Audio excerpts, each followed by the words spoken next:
¿Qué son los carismas? El Espíritu Santo es una persona de la Santísima Trinidad. Por lo tanto, nosotros conocemos al Espíritu Santo, ¿por qué? Porque alguien nos lo ha comunicado. Porque Jesús nos ha revelado, por V, manifestado al Espíritu Santo. Nos ha dicho que Él tiene un Padre, yo soy el Hijo, nos ha mostrado al Padre, al que no se ve, y nos ha enviado, junto con el Padre, el Hijo, nos han enviado el Espíritu Santo, que tampoco se ve. El Hijo es imagen de Dios invisible, dice la carta a los Colosenses 1:15, el Hijo es la imagen de Dios invisible. A Dios no se le ve, pero Dios ha querido encarnarse, ha querido hacerse como uno de nosotros, para que podamos ver lo que no se puede ver, claro. Y siempre lo que se ve, no cuando remite a una realidad superior, lo que ves te permite ver algo, pero no lo ves todo. Jesús se veía un hombre, pero ahí estaba Dios. Dios no se le veía, se veía al hombre, pero era Dios. ¿Sí? ¿Os suena esto? ¿Tenéis fe en Dios, Padre, Hijo y Espíritu Santo? Si no tienes fe, no pasa nada. Es lo que ha sido revelado, lo que nos ha sido comunicado. Esa fe, pero la fe que hace que afirmemos algo que, por la razón, uno no puede inventarse. Quien se haya inventado que Dios es uno y trino y quiera venderlo, pues mal estratega, mal comercial. Pensar que Dios es uno y tres a la vez, son de quien lo venda. Los que venden ideas, venden ideologías seductoras, ¿no? Muchas veces, o bastantes veces, son mentiras, ¿no? Venden ideologías seductoras, como escuchamos en muchos mítines, ¿no? Muchas proclamas de los poderes de este mundo, que te quieren vender, ¿no? Te quieren vender que les votes, te quieren vender, y luego llega a la realidad. La realidad es distinta, ¿a que sí? El mensaje de Jesús es muy malo para vender. Por eso es muy verdadero. Porque claro, quien dice, quien quiera seguirme, tome su cruz, entra por la puerta estrecha, pues hombre, no es un buen... ¿A que no? Que no es muy atractivo de cara y pensar que Dios es uno y tres a la vez. En matemáticas me explicaron de pequeño que uno es uno, y uno más uno, dos, ¿no? Pero, y uno más dos, tres, pero no uno igual a tres. ¿A que sí? Luego uno se lo termina creyendo, ¿no? Pero ¿por qué uno se lo cree?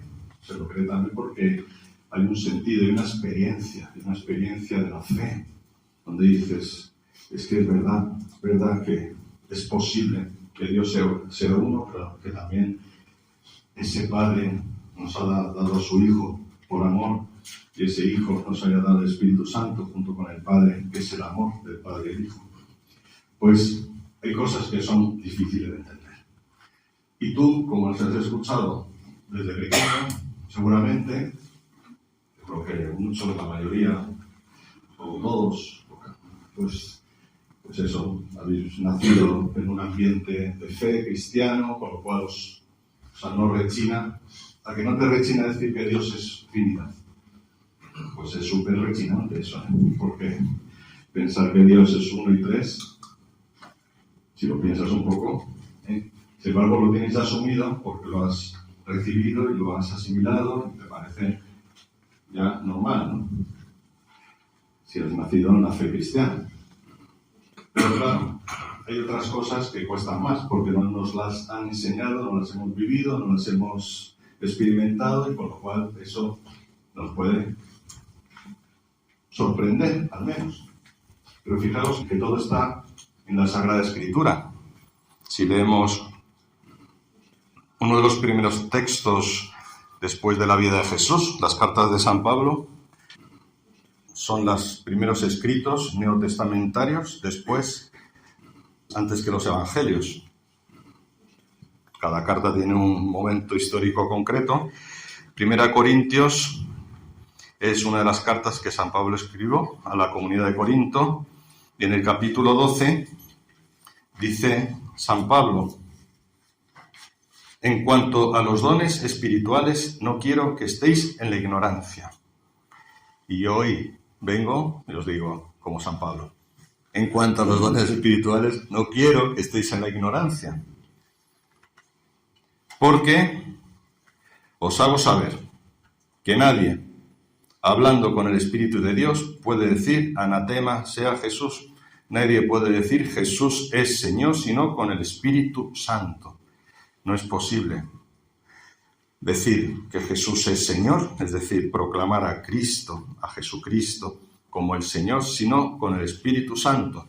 Con lo cual hay unidad entre Cristo y el Espíritu Santo. Es un solo Dios. Primero fue enviado el Hijo, que se encarnó por nosotros, y para que permaneciera su presencia con nosotros, dijo: os enviaré otro Paráclito, otro que esté con vosotros. Paráclito significa eso, el que está junto a mí. Os enviaré a otro Paráclito para que esté con vosotros. Dios ha querido estar conmigo, Dios ha querido estar contigo. Por eso envió al Hijo y envió al Espíritu Santo. Y el Espíritu Santo es el que está hoy aquí, presente. Pero el Espíritu Santo se le ve. Es Espíritu, es invisible. En Pentecostés, ¿qué pasó? Lo tenemos en el libro de los Hechos de los Apóstoles, capítulo 2. De repente, de modo inesperado, estaban reunidos en el cenáculo, ahí encerrados por miedo a los judíos, y de repente entró una ráfaga de viento. Pasaron cosas sorprendentes que no se esperaban. Y el viento, las llamas de fuego, empezaron a hablar en lenguas del Espíritu.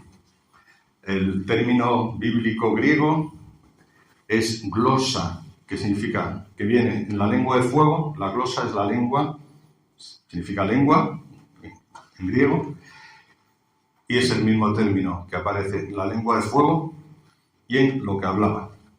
Con lo cual, las lenguas de fuego, es decir, el fuego en forma de lenguas, se manifestó luego en forma de lenguas por las que el Espíritu hablaba. Pues hay tres manifestaciones. El viento, un soplo fuerte. Espíritu Santo, sí, viene de ahí, la palabra espíritu significa aire. En hebreo, ruach. En griego, neuma. Neuma, neumático, aire, ¿no? Viene de el soplo, aire, ruach, neuma. Espíritu significa soplo, viento, es el soplo. Era la presencia del Espíritu Santo. El fuego, otro símbolo del Espíritu Santo, en forma de lenguas, y luego hablaban en lenguas. Entonces, esas lenguas, cada uno hablaba como distintas lenguas, y ahí sucedieron dos cosas: que hablaban otros idiomas y se entendían, y también hablaban el lenguaje del Espíritu Santo, que no se comprende, que no es un idioma, es un lenguaje inefable. San Pablo dice que el Espíritu Santo intercede en vuestros corazones con gemidos inefables. ¿Qué significa inefable? Que no se puede decir, inefable, que no se puede entender, que es un lenguaje que no es de este mundo.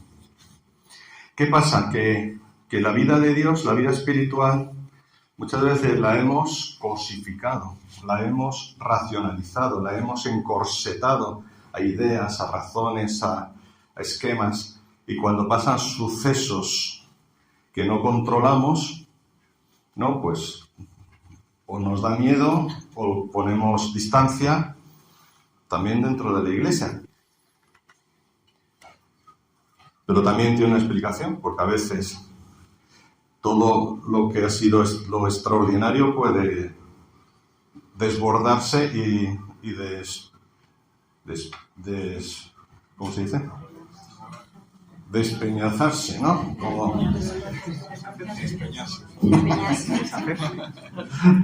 Despiporrarse, era la palabra. ¿Se entiende, no? como que se despiporra, que se va de las manos, y se pasa. Por eso los carismas, la vida carismática tiene que estar entroncada en la vida en el Espíritu, en la vida de la Iglesia, y estar bien metido. Porque ha habido carismáticos en la historia, carismáticos en sentido amplio, ¿no?, que se han despiporrado, que acaban herejías, que han ido, al final, se les ha ido la olla, se entiende, ¿no? Tanto a nivel doctrinal como a nivel moral y de todo tipo, ¿no? Entonces, por eso la renovación carismática católica está atenta de vivir los carismas, pero en la Iglesia, con la Iglesia, bien discernidos y con mucho cuidado, porque los carismas es una bomba, y una bomba puede ser muy buena, pero también puede hacer estragos. ¿A que sí? Una bomba puede ser buena para, pues, no sé, necesitamos hacer el metro y abrir un boquete, ¿no? O necesitamos tirar un edificio que ya no nos vale, ¿no? Pues algo que tiene que ser destruido, algo que tiene que ser abierto. La bomba del Espíritu abre, pero si no se coloca bien, si no se sitúan bien las cosas, puede, pues eso, explotar y de manera desordenada. Porque el Espíritu es el que transforma el caos en orden. Dice Génesis 1:2. Al principio de la creación todo era caos, y el Elohim Ruach, la Ruach de Dios, el Espíritu de Dios, de repente ordena todo, ¿no? Entonces, las cosas extraordinarias tienen que estar colocadas desde lo ordinario, o sea, desde la lógica y la razón de Dios, no tanto desde mi lógica. Por eso aquí tenemos un poco, a veces, de camino que hacer, porque algunos dicen, no puede haber carismas, esto se sale fuera de lo lógico. Y otros dicen, hay carismas, ¿no? Porque no, y se montan en los carismas como si solo hubiera carismas, y exageran los carismas. Entonces, no hay que ni exagerarlos, ni tampoco eliminarlos. Este debate ocurrió en el Concilio Vaticano II, que había un cardenal, Ruffini, que decía, los carismas son solo de la Iglesia antigua, ya no, eso ya pasó. Fue algo que sucedió en Pentecostés, donde empezaron los discípulos a hablar en lenguas, empezaron a ocurrir milagros, luego fueron predicando y curaban a enfermos, sanaban, liberaban demonios, o sea, ocurrían cosas prodigiosas. Eso solo puede ser, eso ya pasó. Había un sector de la Iglesia que pensaba así, y que sigue pensando así, por cierto. Y otro sector de la Iglesia, encabezado por el cardenal Schwenens, obispo de Malinas, en Bélgica, no sé si os suenan, el obispo Schwenens, pues se llama Schwenens, para que te suenas. Acuérdate. Pues el cardenal Schwenens era de los que veían que los carismas era algo dado por el Espíritu Santo y que no era algo solo de la Iglesia primitiva, sino que también era actual. Y el Espíritu Santo en el Concilio Vaticano II, que cuando fue convocado por San Juan XXIII, dijo, la Iglesia necesita un nuevo Pentecostés, dijo Juan XXIII, porque la Iglesia estaba un poquito esclerotizada. Son tendencias, ¿no? Sabemos que la vida de la Iglesia no siempre está viva, ¿no? Cuando siglo XII, ¿no? Muchos momentos de la historia de la Iglesia ha habido figuras, ¿no? Como San Francisco, siglos, ¿no? Cada momento histórico ha habido figuras que han levantado a la Iglesia. Entonces, en el Vaticano II fue un momento donde el Espíritu habló, y en la Lumen Gentium, que es la constitución dogmática sobre la Iglesia, se consigna, sobre todo en los números 4 y 12, Lumen Gentium 4 y Lumen Gentium 12, que hay carismas, o sea que el discernimiento de los padres conciliares concluyó, iluminados por el Espíritu Santo, que los carismas no eran algo del pasado solamente, sino que también es algo del presente, que Dios, Espíritu Santo, sigue actuando. Pero el Espíritu Santo es invisible, pero tiene manifestaciones, o puede tener manifestaciones visibles, pero es invisible. Entonces, el Espíritu no son las manifestaciones. Por lo tanto, el Espíritu no lo podemos controlar, pero a veces hay manifestaciones. Puede haber viento, soplo, llamas de fuego, como ocurrió en Pentecostés, un hablar en lenguas, y uno dice, ¿eso qué es? Si soy yo he ido a misa de 12 y nunca he oído eso, ¿no? Pues es un lenguaje inefable del Espíritu a través del cual se abren carismas. Cuando oramos en lenguas, las lenguas es un carisma. Y fijaos que si leéis 1 Corintios 12, 13, 14, ahí tenéis las lenguas como un carisma. Lo dice San Pablo. 1 Corintios 12, 10. A otro se le da poder de milagros, a otro profecía, a otro discernimiento de espíritus, a otro diversidad de lenguas, a otro don de interpretarlas. Y un carisma que es el de las lenguas. Claro, es poco habitual, ¿no? Cuando uno lo escucha la primera vez, uno va, dice, no sé. Cuando un no creyente dice que Dios es Trinidad, dice, ¿y esto? ¿No? Cuando alguien nunca lo ha escuchado. Es lógico que te sorprenda que digas, ¿y esto? Lenguas. ¿Esto qué es? Si no se entiende. Hay otros carismas aquí, dice. Leo a partir del versículo 4. 1 Corintios 12, 4. Hay diversidad de carismas, pero el Espíritu es el mismo. Hay diversidad de ministerios, pero el Señor es el mismo. Hay diversidad de operaciones, pero es Dios que obra en todos. Los carismas son del Espíritu Santo. Los ministerios están asociados al Hijo, a Cristo. Y las obras están asociadas al Padre. Es Dios quien obra con ministerios que realiza Cristo y con carismas que son obra del Espíritu. Las tres personas están unidas, pero cada una tiene también su papel en la Trinidad y también la vida en nuestra historia salvífica. Y a cada cual se le otorga la manifestación del Espíritu para provecho común. ¿Para qué es el carisma? Para provecho, para el bien del otro. El carisma no es para mi propio bien. Entonces, como dice Santo Tomás, la Suma Teológica, al hablar de la gracia, habla de la gracia que nos hace gratos, los dones santificantes y la gracia que damos gratis a otros, que son los dones carismáticos. Entonces el Espíritu Santo, que es el don, dijo Pedro el día de Pentecostés, después de que pasó todo eso, claro, la gente está ahí, ahora, bueno, no sé si ahora o antes, te decían flipando, estaba ahí como diciendo, ¿esto qué es? Y ante estaban borrachos, ¿no? Estaban como, pasaba algo raro, ¿no? Imaginaos, estaban ahí como algún año salir, si todavía estoy todavía un poco mareado. Y digo, bueno, ¿dónde hay agua? Pues nada, hay borracheras del Espíritu. San Pedro dijo, ya gente, pero estos están locos, están borrachos. Dice, pues ni locos ni borrachos, es el Espíritu Santo. Y Dios se lo explica. Y hay un discurso en Hechos 2 donde explica lo que ha pasado.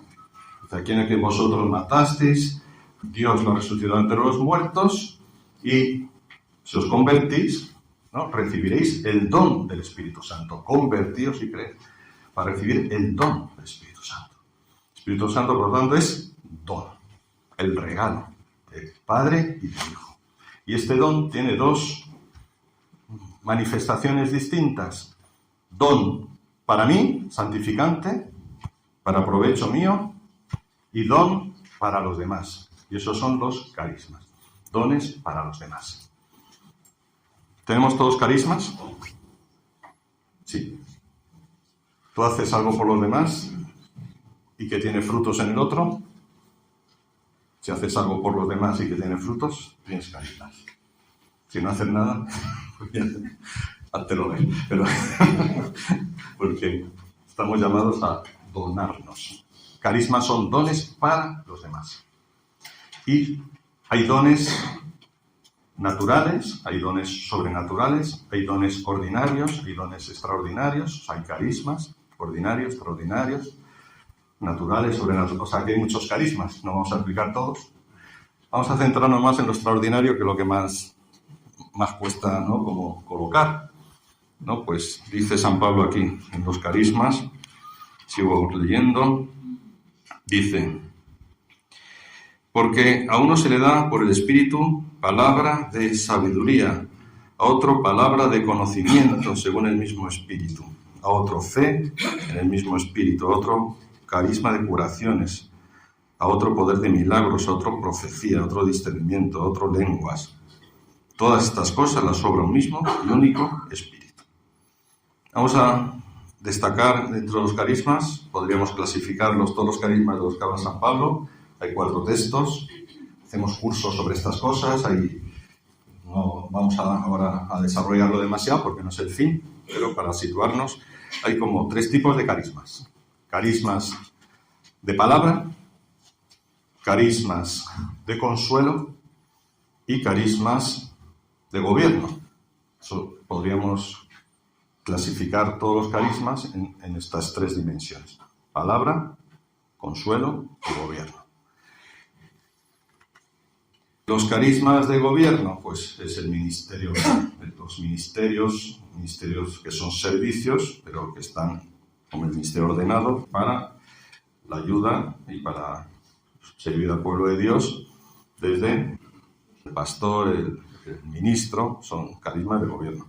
Carismas de consuelo, pues los ordinarios, como la hospitalidad, la acogida, la beneficencia, son carismas que dice San Pablo, o extraordinarios, curaciones, milagros, ¿no? Curación es un carisma de consuelo.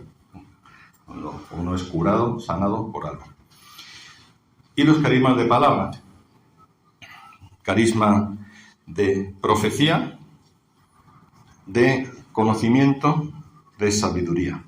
Carisma de profecía es, San Pablo nos lo dice en 1 Corintios 14, versículo 3, el que profetiza habla a los hombres para su edificación, exhortación y consolación. La profecía es una palabra que Dios da a través del profeta, de un hombre, de un ser humano, de una persona, ¿no? A través de una persona, que es el que habla en nombre de Dios, que recibe una palabra de parte de Dios y la dice, y el fin es edificar, exhortar y consolar. Segundo, palabra de conocimiento. Es una palabra que Dios da a una persona inspirada de algo que la persona no conoce del otro y que, pues, al otro le conecta con algo suyo. O sea, es una palabra que revela de modo sobrenatural algo desconocido de la otra persona. Palabra de sabiduría. Es una palabra a través de la cual la sabiduría divina se hace presente de tal manera que la persona que recibe esa palabra experimenta una luz, experimenta una fuerza especial. La palabra de sabiduría, pues, llena también de sabiduría al que la recibe y le da una sabiduría. Con lo cual son distintos elementos. La profecía es una palabra de Dios para alentar, consolar, edificar, exhortar. La de conocimiento es una palabra de algo concreto, algo que conecta con la persona, algo que la otra persona, o sea, que dice, y porque, no sé, como que lee el corazón, ¿no? Como que es la capacidad de poder conectar con algo que la persona tiene en el corazón y que al escuchar esa palabra se identifica con eso. Y la sabiduría es como que te permite como entender más algo, como se entiende más o menos la diferencia. Si no se entiende, hay cursos, os podéis apuntar. Buscadlo o preguntamos. Entonces, estas palabras son palabras extraordinarias, porque hay otras palabras, carismas de palabra que son más ordinarios, ¿no? Como una enseñanza. Aquí os estoy dando una enseñanza. Si lo entiendes, Es un carisma, carisma que puedas entender lo que se explica en una clase, en una homilía, una homilía, una buena predicación que toca el corazón es carismática. Una homilía que sales peor que has entrado, o que te has quedado, pues no es una homilía, pero hay un carisma que es el carisma de enseñanza. El carisma, hay carismas ordinarios de palabra, no es nada, pero que te toca, que te llega. Carisma, ¿qué significa? Que te edifica, que te ayuda, que te construye. ¿Sí? Vale. Entonces, esto un poco para situarnos. Los carismas son medios, no son fines. Entonces, hay también dos extremos. Personas que dicen, no, es que he escuchado esto, Dios me lo ha dicho, pues si Dios me lo ha dicho, pues a por todas, sea lo que sea, ¿no? Pues... Y el otro extremo es, no me creo nada de lo que me digan. O sea, los dos extremos, fideísmo, racionalismo. Me paso por un lado, me paso por otro. Dios te habla a ti de muchas maneras. Una palabra carismática, una palabra de profecía, de conocimiento, es para tu ayuda. Si no te ayuda, ¿qué haces con esa palabra? ¿Sabéis torear o no? Yo no, pero da igual. Pero haces... Entra por un oído, lo discierno, y si veo que conecta con cosas que el Señor quiere de mí, pues dejo. Si no me dice nada, pues dejo que salga tranquilamente. O sea, son medios, no son fines. Hemos hablado de dos tipos de dones, carismáticos y santificantes. El fin es la santidad, el fin es la unión con Dios, el fin, estamos llamados a Dios. Ese es el fin. Los carismas son medios que pueden ayudar y que de hecho ayudan, pero también hay que saberlos colocar, encauzar y saber interpretarlos. Entonces, si es una ayuda, fenomenal. Si eso no me ayuda, lo dejo a un lado. Que a lo mejor a veces pasa que después de un tiempo dices, anda, si es esto que me está pasando tiene que ver con esto, que esa palabra que salió en aquel momento. Y entonces a lo mejor te ayuda después de un tiempo.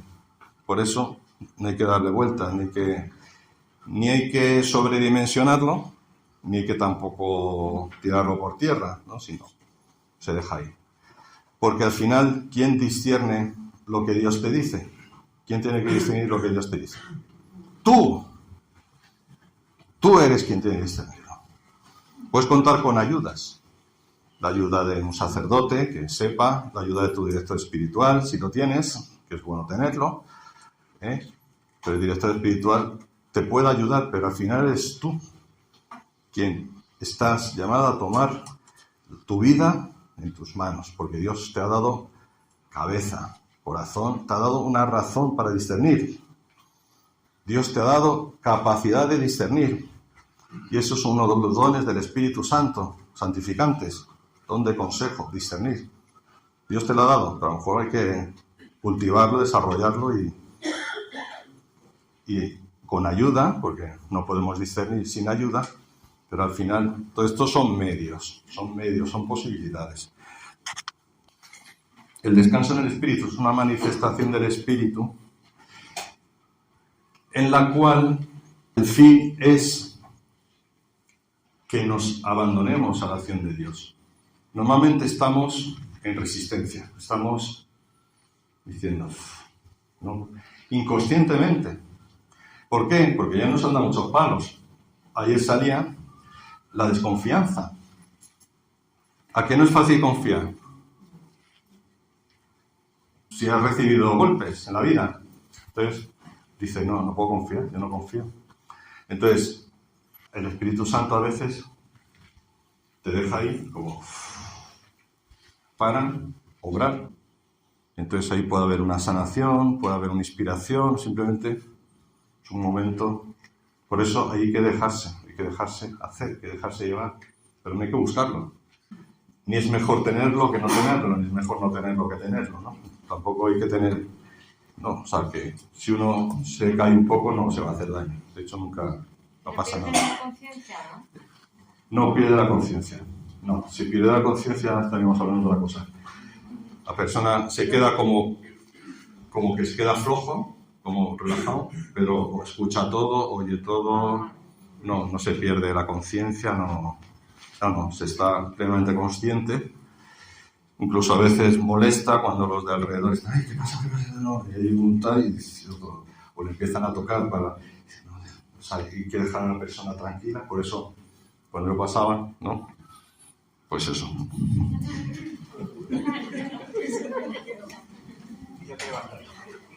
Ya, porque eso, llega un momento en que ya como que...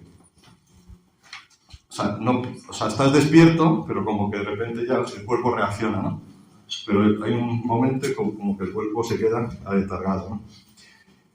En el fondo es una manifestación de un fruto del espíritu, que es el fruto de la paz. Te permite llegar a una paz ahí como profunda, ¿no? Un momento así, sin acudir a ningún método. No haces un método de relajación, ni haces sino que de repente... Pero, claro, siempre que explicamos misterios, nos quedamos cortos porque la explicación siempre es analógica, o sea, no llegamos a explicar, o sea, llegamos a poder lo que podemos entender, ¿no? Pero todo tiene una razonabilidad, ¿no? Porque todas las cuestiones de la fe tienen una razonabilidad y por eso podemos ver el sentido. Gloria al Padre, Hijo y al Espíritu Santo.